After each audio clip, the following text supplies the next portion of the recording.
Où en est-on dans la recherche dans ce domaine? Les recherches sur la cause et le traitement de la maladie d'Alzheimer permettent aujourd'hui de mieux connaître ce trouble et suscitent tous les jours de nouveaux espoirs. Plusieurs causes possibles ont été établies, notamment les facteurs génétiques, voire une exposition à des toxines, une production anormale de protéines ou de virus, mais également une mauvaise irrigation du cerveau.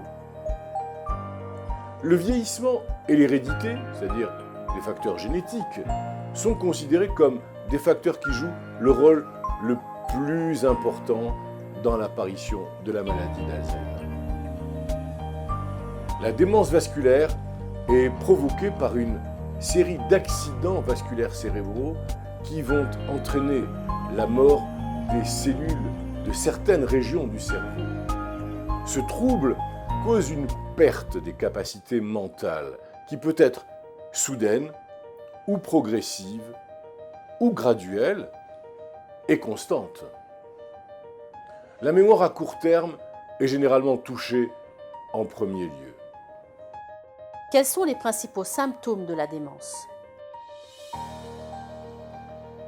Un grand nombre d'entre nous vont commettre des étourderies, des oublis.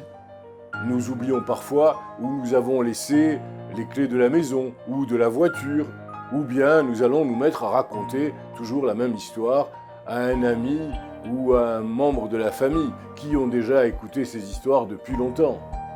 Ces comportements s'expliquent généralement par une surcharge d'informations due à la vie moderne, qui est une vie active, stressante. Mais rassurez-vous, ce ne sont pas nécessairement des signes de démence. À mesure que les gens vieillissent, leur mémoire fonctionne parfois différemment. Il arrive par exemple qu'elle traite plus lentement l'information qui lui parvient. Ce type de changement est normal. La démence est au contraire progressive et invalidante et ne peut pas être attribuée au processus normal de vieillissement. Les vrais symptômes de la démence sont la perte progressive de la mémoire ainsi que des autres capacités mentales. La démence rend un individu inapte, totalement inapte, à accomplir les tâches habituelles de la vie quotidienne, vous savez, les tâches de tous les jours.